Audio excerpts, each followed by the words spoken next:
县主，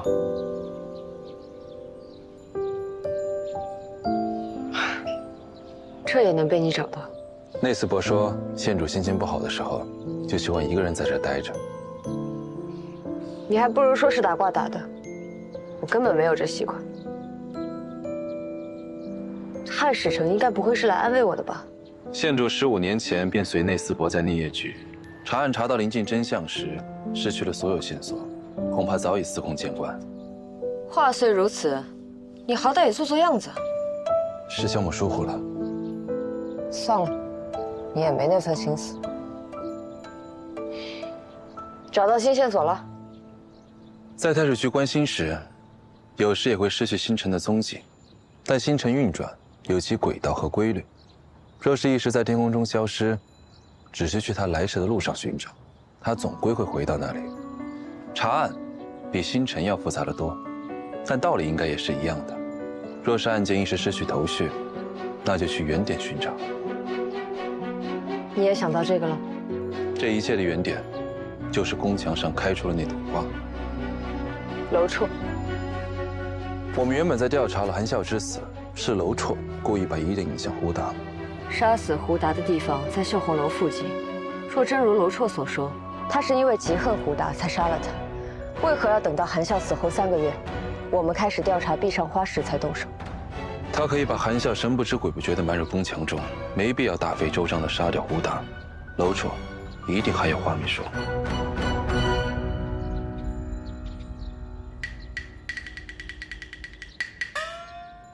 我就知道你不是空手来的，还不交出来！老鬼头知道你要来找我，肯定会让你带着透花瓷。走吧。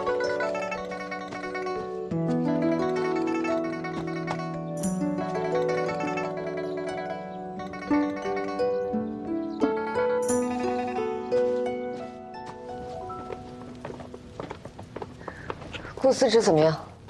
仍是悲痛难解，不过毕竟伤了几个须臾，暂时把他扣起来了。让他歇段日子也好。一人好好照应，谁敢对顾思之怠慢，就一一记下，待我办完此事再和他们清算。是。县主这是要提审谁？乱打听什么？我要去审楼绰。从此刻开始，楼绰有任何闪失，全算在你头上。我不知道你们背后的人是谁，但我知道你是谁。不管你是不是他们的人，楼绰活，你才能活。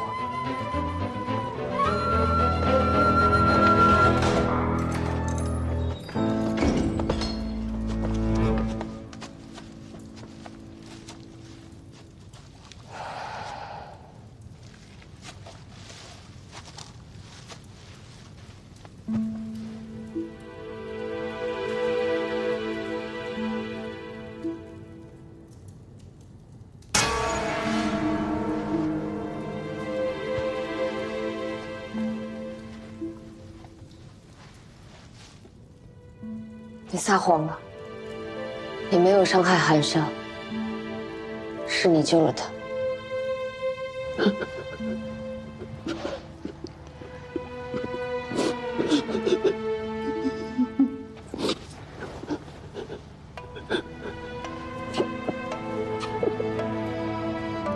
谢谢。县主可曾见过流星？当然。那县主是否知道，流星为何会从空中坠落？星辰若要沿轨道运行，不光是只靠自己，而是被周围的星辰所牵引才能安稳运行。若是没了那份牵引，便会从空中坠落，被烈火燃尽，化为齑粉。县主既找我协助探案，那我便是那颗牵引着你的星辰。不光是我，内司伯、五人、顾思之，还有许多人，都与县主相牵引。县主往后不必再用伤害自己的方式查案，我作为你的同僚，也会帮你想其他的法子去解决问题。你受伤，是我的失职。多麻烦？我不怕麻烦。我李佩仪，福昌县主，自幼备受宠爱，生活安稳无虞。9岁上元节，我见灯火映红西京夜，却不知那一晚，我家中鲜血浸染。世人皆言，我那立下赫赫战功的父亲端王，突发风疾屠戮全家，自枪谢罪，唯我身在宫中幸免于难。有人怜我年幼失护，有人咒我天煞孤星，可他们不知，父亲仁慈磊落，绝不会失死暴行。圣上怜惜，将我接入宫中抚养。可皇宫再好，也非我家；圣恩再大，也非父母亲恩。宫墙之内，步步皆是深渊。我只能将爱恨深压骨血，敛去锋芒，静待天时。我自请入内业局，苦学查案之法，只为这天下蒙冤受屈之人讨一个公道。管他什么世人眼光，管他什么规矩伦常，管他什么生死代价，此生若为祭，换他血债血偿。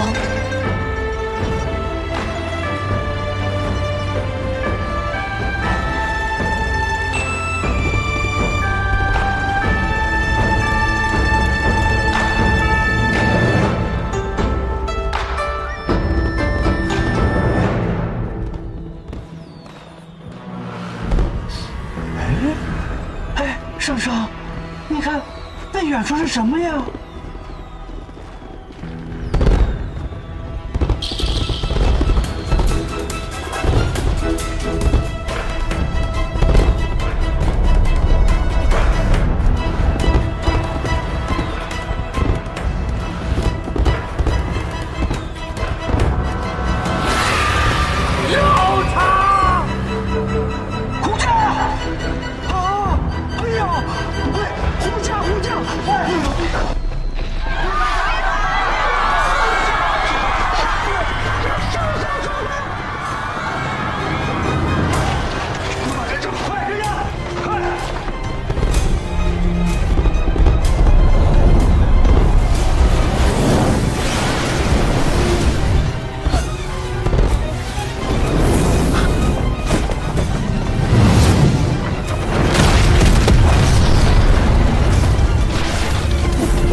县主，公主的尸体被烧得过于严重。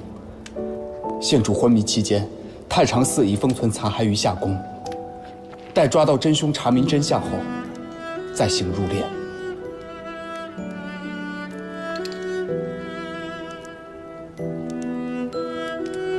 这对金钏最为漂亮，你我各一颗。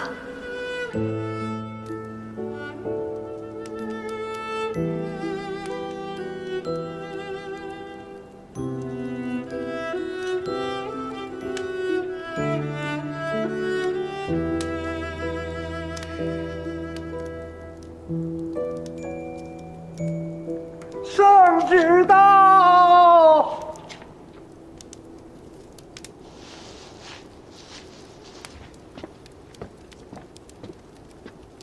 有旨，上言佳节，天子眼前既有凶犯行此凶案谋害公主，责令大理寺与内业局速查此案，接旨。这案子我来查。县主，你与宁远公主素来交好，这件案子还是交予别人来查吧。我说了，这案子我来。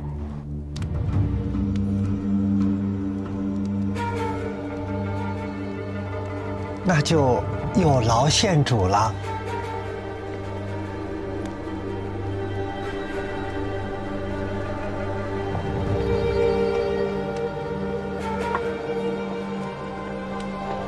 在场宾客、工人，全部不许出宫，问清案发前后行踪，才可放还。是。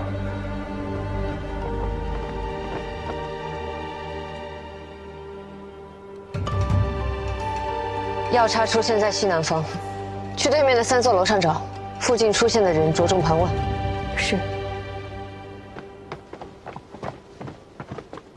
县主，这位郎君就是在西南回廊被抓住的，药叉飞过时，他就在附近。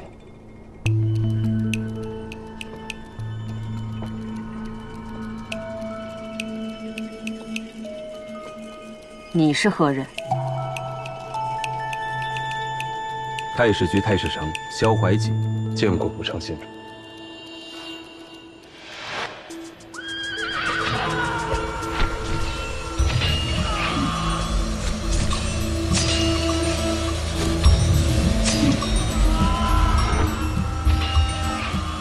县主，此人如何处置？你用的什么熏香？家母所配，我也不知。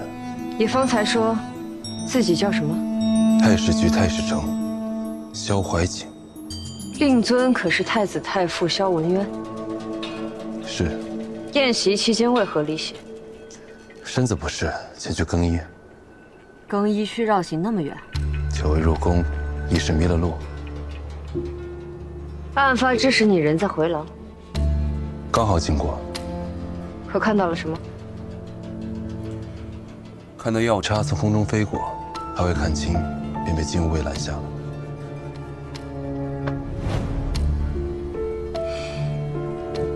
山藤纸、松叶墨、纸张焚烧，烧过什么？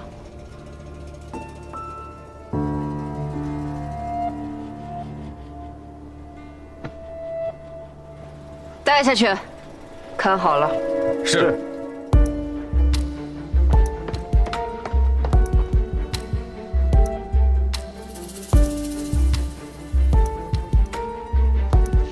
县主若想破案，不妨去寻石上火与木下金，挂中有乾坤。装神弄鬼，带走。是。如意阁上有情况。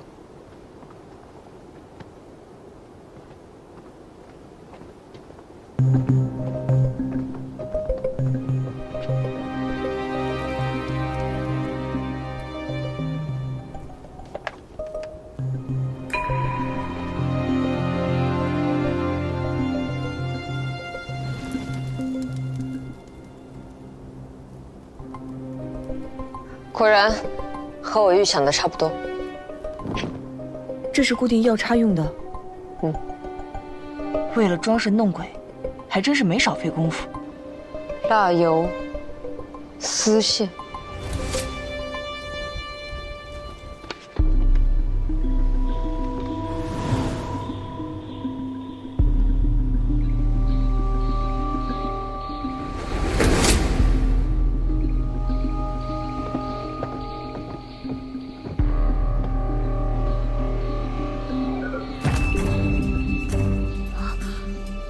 果然，原来就是这个将药叉风筝拽过来的。对面蜡烛燃尽，固定风筝的丝线崩断，这里的机关就立刻被触动。有人处心积虑，想要王顺的命。若想要药叉在公主跳舞时升空，不光要知道宴会的流程、公主出场的时辰，而且还要提前布置好装置，并且在适当的时间点燃蜡烛。凶手必定能在宫中自由走动。屋顶上的蜡油差不多半个时辰就能烧完。事发时，宴会进行了约3刻，所以说，凶手必须要在宴会开始前1刻左右就布置好装置，并点燃蜡烛。宴会开始时，我曾在那处阁楼中看到过太师城。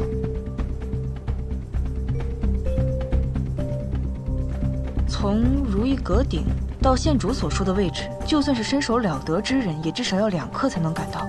所以说，不会是那太史城。不是他。如意阁顶是10上火，这里也确实有木下金。那个太史城靠卜算算得这么准，他一定看到了什么。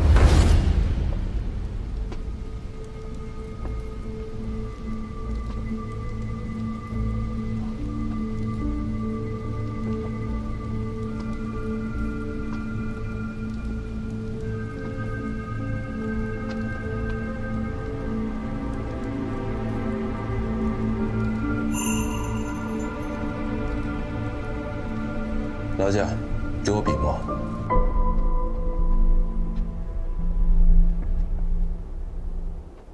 风正着火冲向舞台，然后点燃宫灯。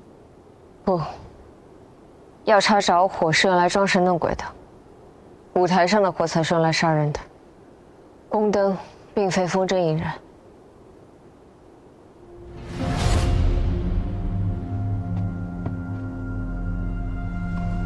是火药。这火药杂质极多，不像是官家配备，应该是私造的。所以，点燃舞台的时间也是提前计算好的。可宫灯分布在舞台四周，如何同时引燃呢？县主，刚才那位被带走的太史臣让我把这个交给你，他说可以助县主破案。县主破案还用得着他帮忙吗？我替县主看看，他要耍什么花样。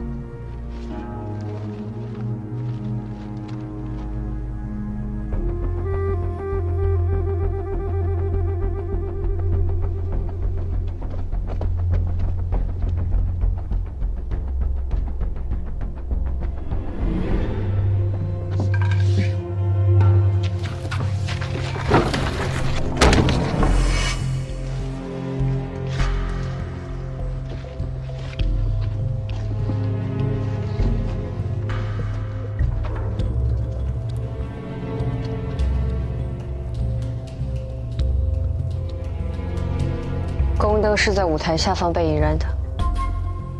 凶手在舞台上的每盏宫灯下方都引出一个碾子，将碾子聚拢，在风筝升空前就计算好了时间引燃这些碾子，随后宫灯爆炸。凶手对时间的把握还真是精准。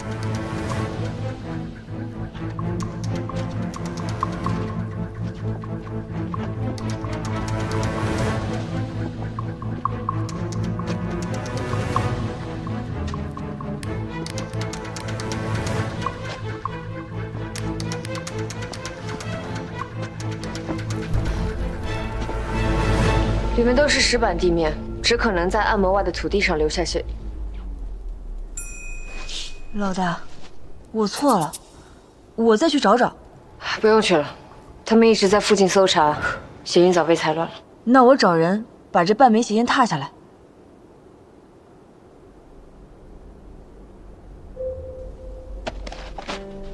我懂了，这画中展示的就是暗门所在。县主，你看。这个太史城有点东西啊！走。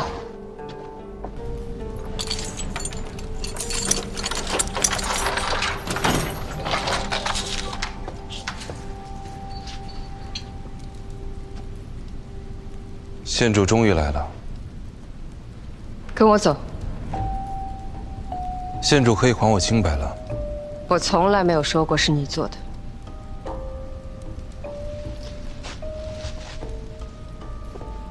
既然如此，告辞。你可以走，但要跟我去查案。我是太史局官员，如何查案？我知道你去了哪里，见了谁。不信？你呀，去了花萼香灰楼。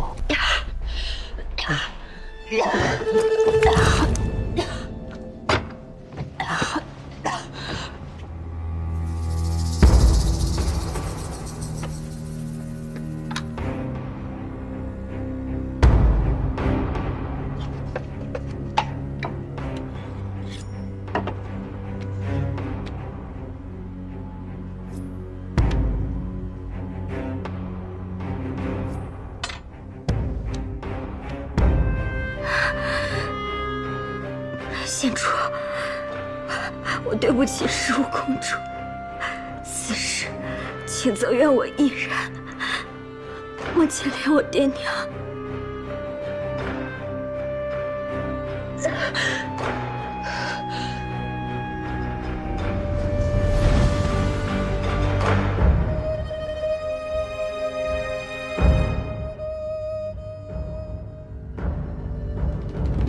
县主，王赵两位小娘突然呕血不止。去赵柔顺那，喂下药丸，点刺右手烧伤，中冲，挤压放血，快！是。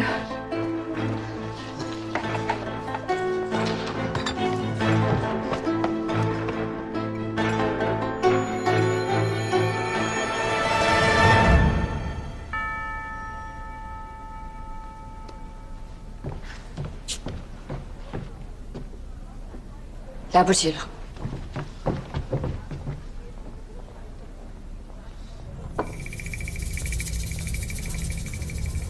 酱汁有毒，是生川巫毒。八天封了，接触过这些吃食的人全部带走。是。县主方才和王三娘一同吃了这些饭菜。县主并没有吃切块，县主的杯盏很干净，并没有聚散酱汁。我没碰这道菜。县主。王家小娘迟迟未归，王夫人寻到楼下了。麻烦。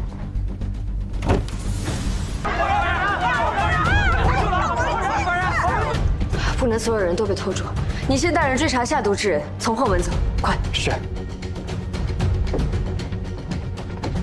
你也要走？不走难道留在这里被他们纠缠？三位闺女在此暴毙，不能不管。你想留在此处应对？与其在这儿做无谓纠缠，不如抓紧时间追凶。女儿，快走！女儿，来不及了。我刚才说的话，太史还记得吗？什么？点刺右手烧伤，中冲，挤压放血。若显能从黑子变红，我便有救；若是不然，县主，县主，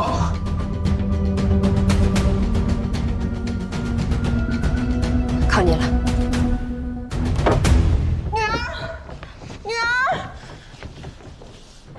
女儿，女儿，女儿，我好好的女儿给你们送来了，才1个时辰啊，我就变成这个样了。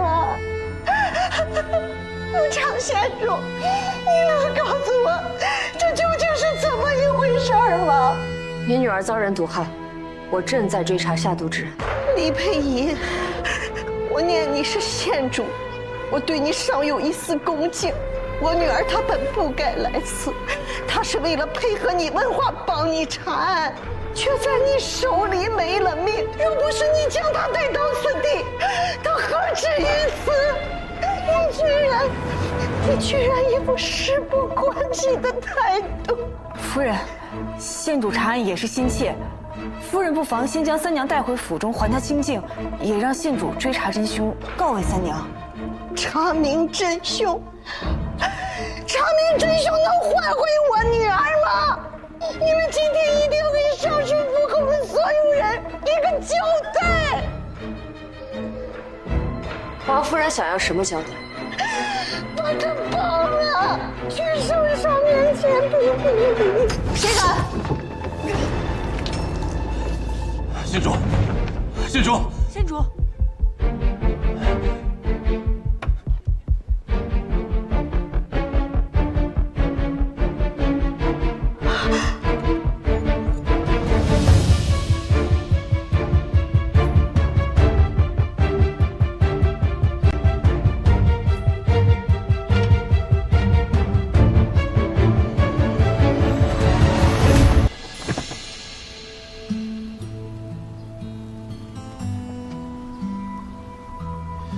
县主余毒未清，还是先休息吧。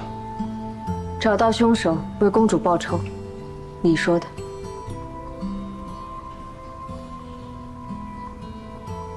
县主总是这样以命相搏，在关心我。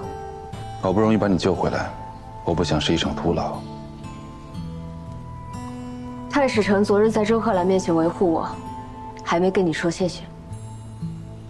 那周贺兰口出狂言，妄议县主父母是以下犯上，我只是做了该做的事情。看来端王府的事，太史丞也知道。15年前，端王府惨案震惊朝野，彼时我虽入太史局修学，却也有所耳闻。不过周贺兰倒也没有说错，我无父无母，确实不知道阿爷阿娘被别人捏在手里是什么滋味。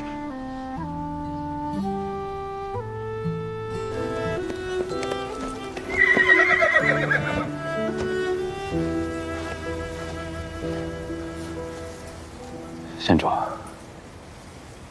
太史丞已经知道了。凌宁就是那晚袭击我的人。如果黑衣人是凌宁，他去护送回纥王子，袭击我以顾嗣之，再杀刘特义，那他根本就没有时间杀害崔满叔。凌宁是凶犯，但只是其中一个，而另一个凶犯比凌宁更隐秘，更无声无息。太史丞心细如发。就算黑衣销毁，若我坚持要为15公主验尸，公主所谓的遗骨也是瞒不住的。凌宁的死因，仵作也很快就能查出来。所以，县主是如何发现直指15公主的证据的？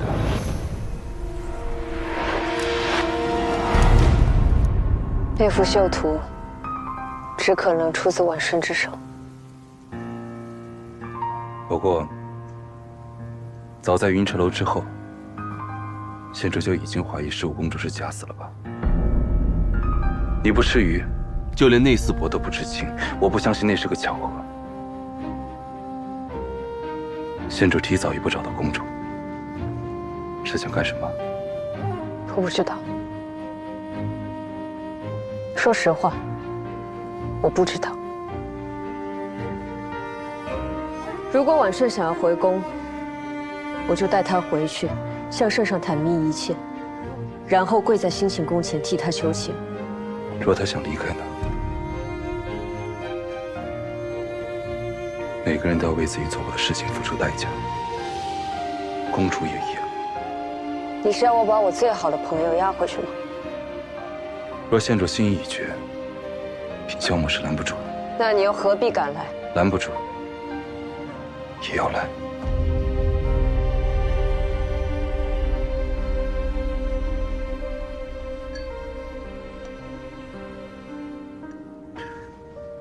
我奉圣上旨意助你查案，找到真凶，职责所在，责无旁贷。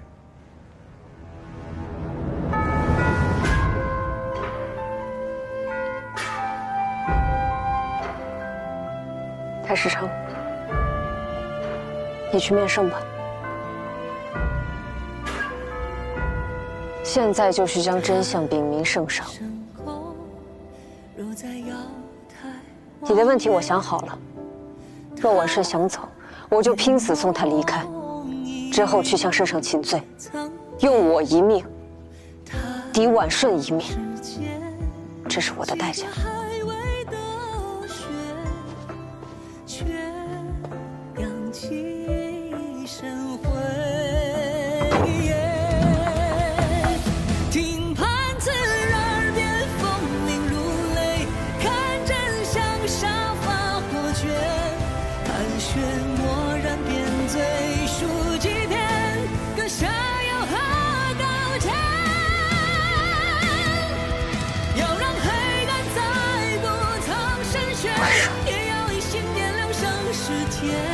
你找到我了。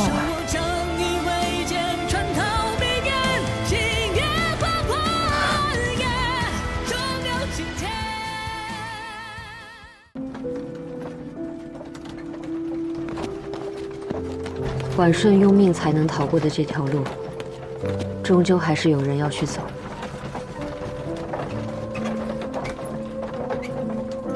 有一事，我得向县主坦白。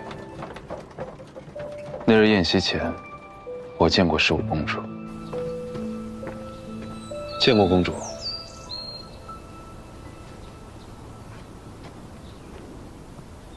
太史丞，我有一事想请教。臣不敢。太史丞觉得，天上星是否真的能观人间事？臣只知星辰不会引发纷争，人却会借星象生事。那在太史丞看来，上元节这番风波，到底是有象在先，还是借象生事呢？事有因果，物有本末，公主安好才是最重要的。太史丞都知道了，看来太史丞并不信命。臣相信，只是我等凡人，只有在命中之时，才能看见命运的模样。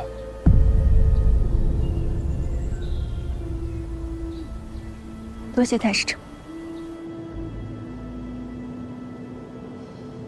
太史丞看到那封密折了，想必也料到此事是我与公主同谋。我的确在公主府中找到了与密折有关的线索，但仅凭公主是无法将密折送到圣上书房的。可惜圣上就算看到如此恶兆，依旧没能转还心意。恭喜太史丞！何来恭喜？太史丞当初同意助我查案，也是想借此机会帮圣上找到呈送密折之人吧。如今公主案告破，太史丞想查的事也水落石出，岂不可喜可贺？圣上认定此事，一切皆是凌宁教唆公主所为。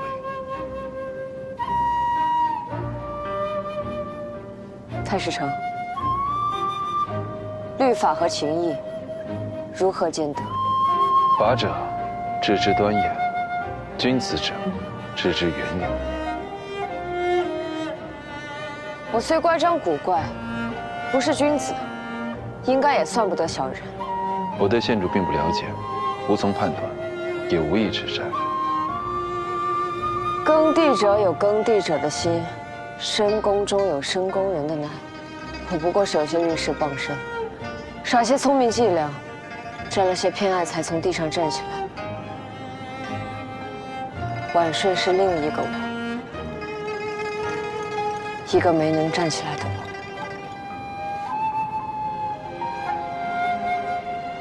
圣上已下令厚葬十五公主，谥号赵思。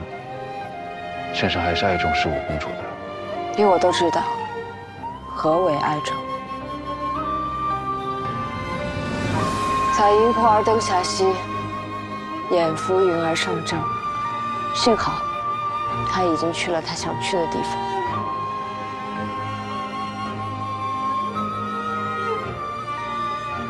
太史丞不是什么法理无情之人。我知道那日从寺庙回来，你没有去面圣。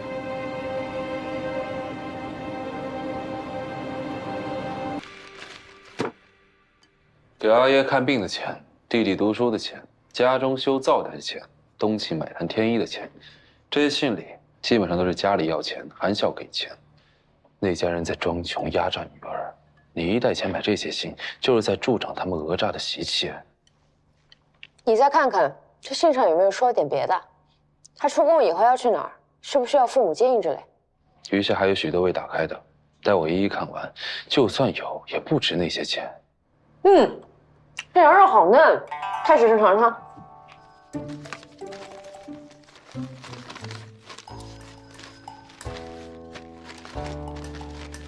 我给韩笑家的是上贡的银饼，一旦拿到市面上，就会有人报关，钱很快会回来，所以这些信没花钱。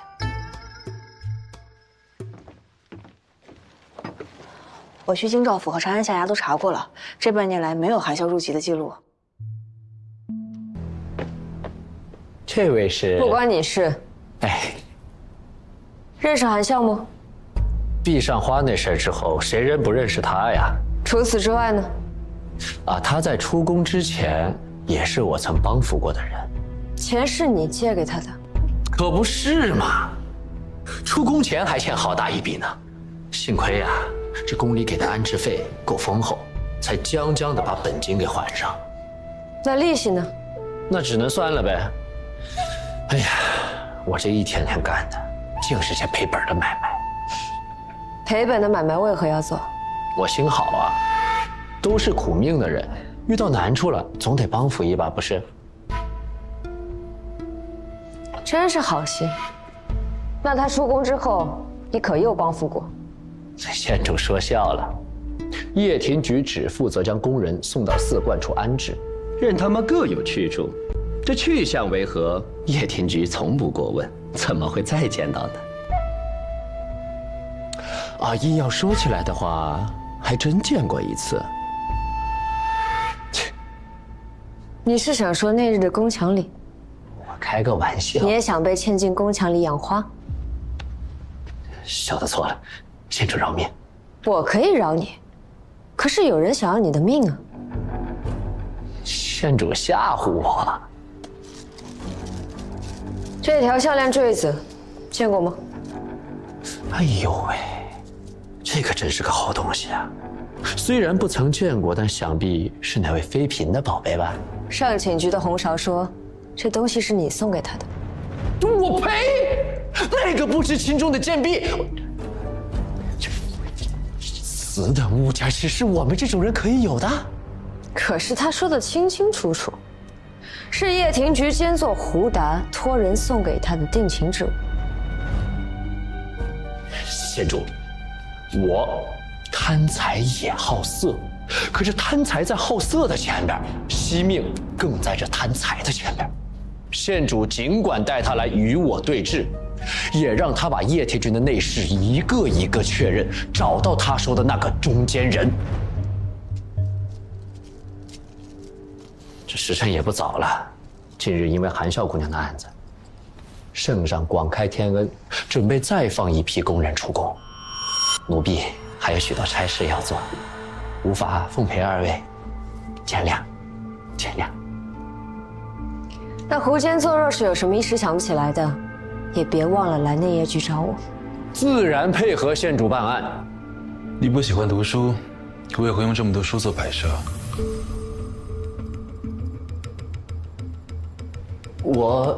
我自然是爱读书的，这些都是平日里我常看的。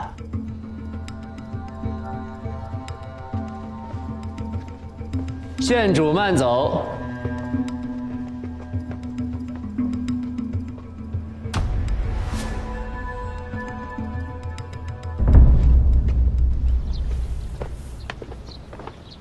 胡达这趟差事要出宫，太史丞也注意到胡达的马车套上辔头了。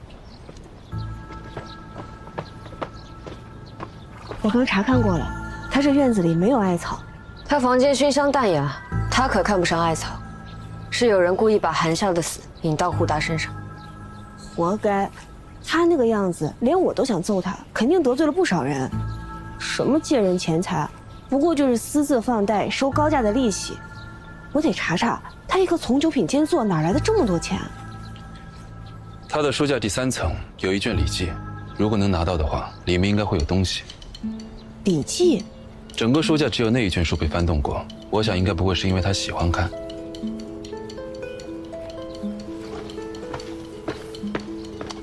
太史丞先回吧，跟踪胡达就不劳烦太史丞。今日无需值夜，我同县主一起去。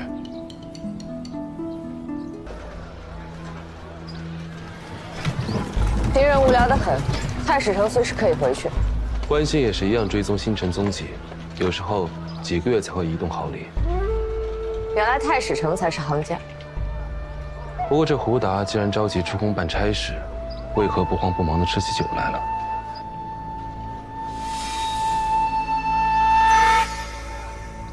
不对，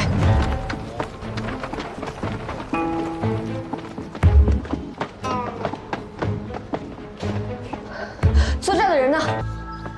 这绣红楼实在是奇怪，天井里挂着的丝绢，像迷魂阵一样，感觉四处都藏了人。那些丝绢的颜色大有讲究，是为了聚气纳财。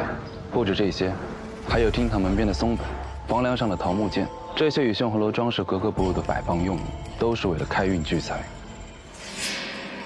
什么绣楼会连一根线头毛絮都看不到？你还记得水渠里的脂粉吗？这么多脂粉，这楼中绣娘应该不少。不，绣娘很少会施粉黛，因为脂粉会落在绣绷上，污染绣件。县主的意思是，这绣红楼只是被布置成了绣楼的样子。这人呐，命数如何，不光要看生身父母，还得看再生父母什么来头。这胡达就是因为给自己找了个有钱的义父，才能在宫里放贷，谁也不敢惹他。义父，西京富商孙之望，是西京百姓所说的孙八方，就是他。听说这人极为看重八字命理，西京城的大师他几乎都找过，连义子都难逃命数。这干爹也不能随便认。你们记不记得胡达曾经说过，韩孝出宫前只勉强还上本金，剩下的利息被他一笔勾销了。做生意的，再有钱也不会随便把欠账抹掉，做赔本买卖。欠下的债自然是要还的，只不过是看怎么还。胡达除了放贷之外，还给出宫的宫女介绍营生。他是要这些工人做工赚钱来还高利贷。对。我打听到韩孝出宫前因为还不上钱一直寝食难安，后来胡达给他介绍了一份营生，这才踏实下来。有没有可能就是去了绣红楼？哎，你还不快滚，非逼我报官呀？不必麻烦，我就是官。官娘子，您来正好。就是这个江湖术士骗吃骗喝的，骗到我们醉仙楼来了。你是哪儿来的仙长？为何在此作乱？神南山下，无望仙长。什么仙长？他就是个骗子。有话好好说，发生何事了？半个时辰前，这个人大摇大摆地走进我们醉仙楼，哎，我赶快上去迎接呀。客官。想用点什么？今天店里有活鱼。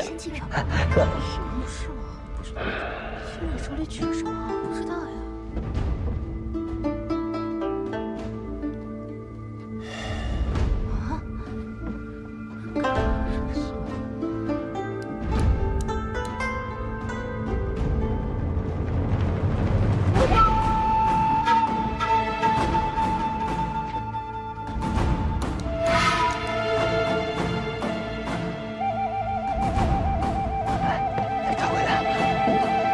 歪门邪道的术士，骗吃骗喝的。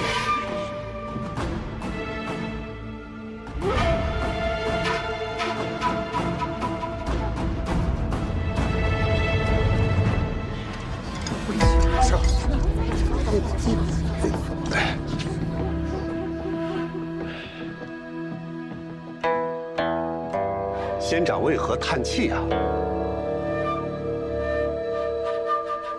仙长。请坐，请。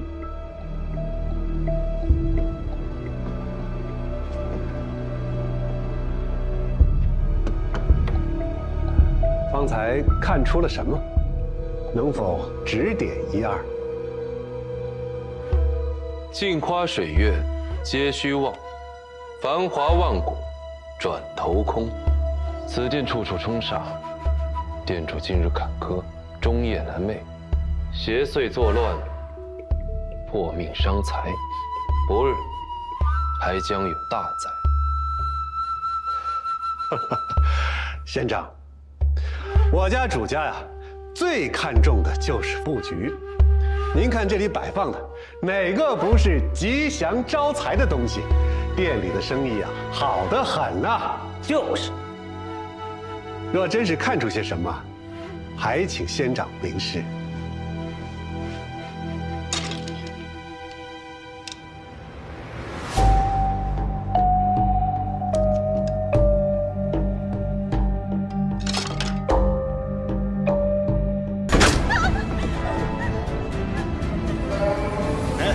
就你了。从伤痕的形状来看，像是用鞭子抽打昨日。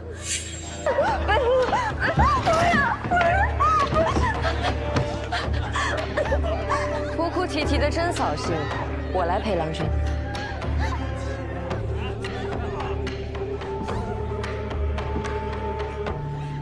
新来的吧？你就不怕吗？怕有什么用？总要讨生活，扭扭捏捏大闹一通，不如找个好依仗。有趣。那你愿不愿意陪我玩个游戏？那郎君要先和我玩游戏才行。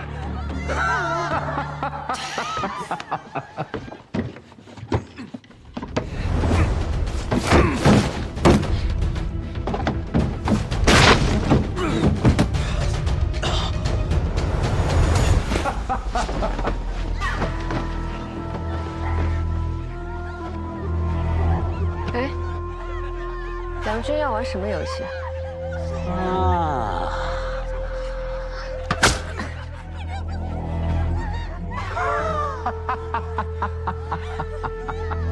郎君的玩具真特别。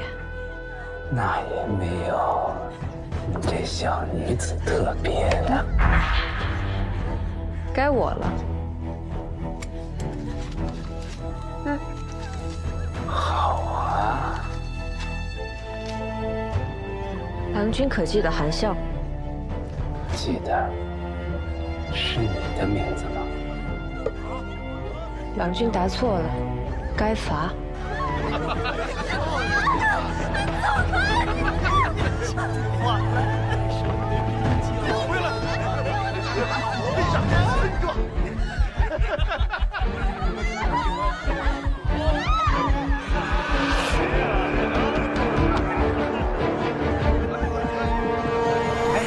去哪儿啊？哎，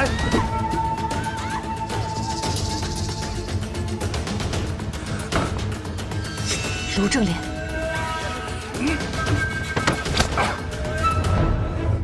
郎君好生小气。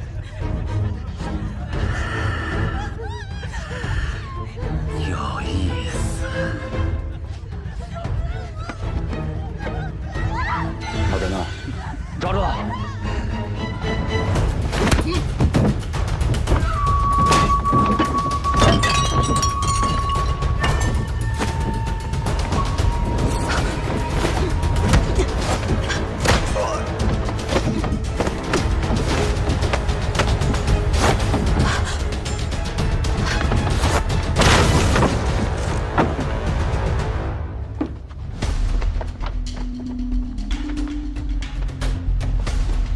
出事了！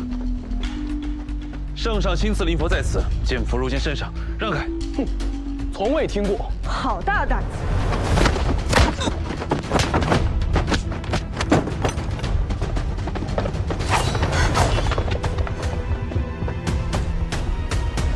上！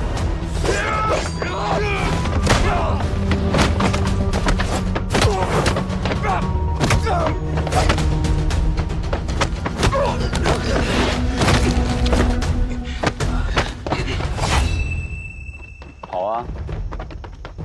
怎么不跑了？疼不疼？嗯，疼不疼？你可以拿走我这只眼睛，但你这条命我得拿走。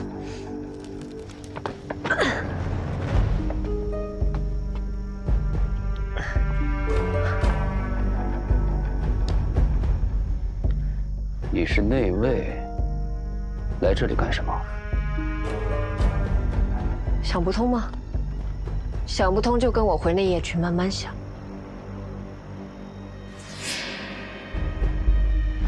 绑上石头，沉下去。谁都没有见过这个人。可他是宫里的人，要杀吗？他活着，咱们都得死。做得干净点儿。